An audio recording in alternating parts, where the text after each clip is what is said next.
ইরানের আকাশ যখন একের পর এক মিসাইল আর বিস্ফোরণের শব্দে প্রকম্পিত, তখন তেহরানের খাজা নাসিরউদ্দিন তুসি ইউনিভার্সিটির ক্লাসরুমে সিভিল ইঞ্জিনিয়ারিংয়ের স্বপ্ন বুনছিলেন বাংলাদেশের শিক্ষার্থী শাকিল হোসেন। কিন্তু মধ্যপ্রাচ্যে যুদ্ধ পরিস্থিতির জন্য তার সেই স্বপ্ন রূপ নেয় বিভীষিকায়।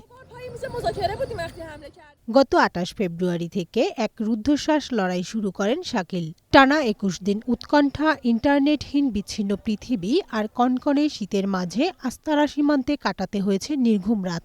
ইরানের সর্বোচ্চ নেতার মৃত্যু এবং প্রধান স্থাপনায় হামলার পর যখন চারদিকে হাহাকার, তখন জীবন বাঁচিয়ে দেশে ফিরে আসাই ছিল শাকিলের জন্য এক অগ্নিপরীক্ষা।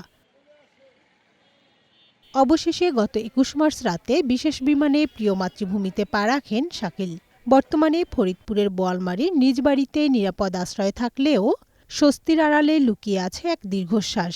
জীবন নিয়ে বেঁচে ফিরলেও উৎকণ্ঠার মধ্যে দিন কাটছে তার। আমি শেষ বর্ষের স্টুডেন্ট, তো আমার সবচেয়ে এই মুহূর্তে যে জিনিসটা আল্লাহর কাছে চাওয়া যে কোনোভাবে এই যুদ্ধটা থেমে যাওয়া, আমার পড়ালেখাটা আমি যাতে শেষ করতে পারি, এটা আমার এটা নিয়ে আমি এখন দুশ্চিন্তা, আর কোনো কিছু না। তারপর আপনি ইতিমধ্যে জানেন যে সিজফায়ার হয়েছে ২ সপ্তাহের জন্য। এখন আশা করি যে এই সিজফায়ারের মাধ্যমে যুদ্ধটা শেষ হবে, কারণ একটা যুদ্ধ তো আর একবারে শেষ হয় না, আস্তে আস্তে শুরু একবারে হতে পারে কিন্তু শেষটা একবারে হয় না। কারণ ২০২৫ সালেও আমরা একইভাবে দেখছি, প্রথমে সিজফায়ার হয়েছে, তারপরে আস্তে আস্তে হয়েছে।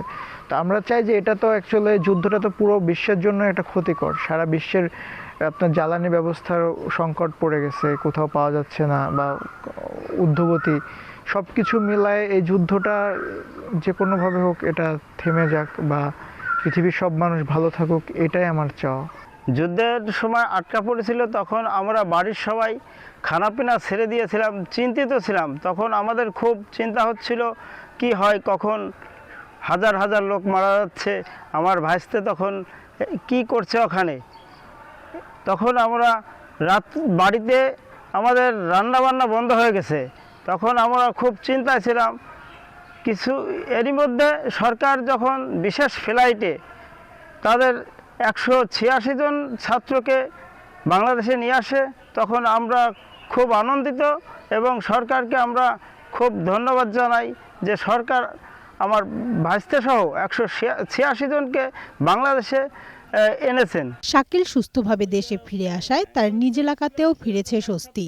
আমাদের একটা ছেলে ইউনিভার্সিটিতে পড়াকালীন বড় ধরনের একটা সমস্যার ভিতর সে পড়েছে, কীভাবে দেশে ফিরে আসবে। সর্বক্ষণিকভাবে ওই ছেলের নাম্বার ছিল, কিন্তু চাচা নজরুলের সঙ্গে আমি সবসময় যোগাযোগ রেখেছি, কীভাবে আসবে, কী করবে না করবে। তারপরেও আমি একজন চেয়ারম্যান হিসেবে আমার যদি কোনো সহযোগিতা লাগে পরবর্তীতে আমি করব এবং সেই পরিবারের পাশে থাকার চেষ্টা করব। শাকিলের শিক্ষা জীবন যাতে ব্যাহত না হয় সেজন্য যুদ্ধ থেমে গেলে ইউনিভার্সিটিতে যোগাযোগ করা সহ প্রয়োজনীয় সহায়তার আশ্বাস দিয়েছেন উপজেলা নির্বাহী কর্মকর্তা। এখন দেখতে পাচ্ছি যে যুদ্ধের প্রায় শেষ পর্যায়ে এসে পৌঁছেছে এবং একটি যুদ্ধবিরতির দ্বার প্রান্তে আমরা উপস্থিত হয়েছি। তো যুদ্ধটি থেমে গেলেই তার শিক্ষাক্রম এটি যেন তিনি সুন্দরভাবে সম্পন্ন করতে পারেন, এই কারণে আমরা প্রয়োজনে এমবাসির সাথে কথা বলে তার ভিসা প্রক্রিয়া সহজ করার জন্য আমরা দ্রুত ব্যবস্থা গ্রহণ করব এবং আমি আশা করি তিনি সুন্দরভাবে আবার ইরানে ফিরে গিয়ে তার পড়াশোনা শেষ করে একটি সুস্থ, সুন্দর, স্বাভাবিক জীবনযাপন করতে পারবেন। ফরিদপুরের বোয়ালমারী উপজেলার ঘোষপুর এলাকার মোহাম্মদ সিরাজুল ইসলাম ও শাহনাজ পারভিন দম্পতির ছেলে শাকিল হোসেন। ২ ভাইয়ের মধ্যে ছোট তিনি। One national desk.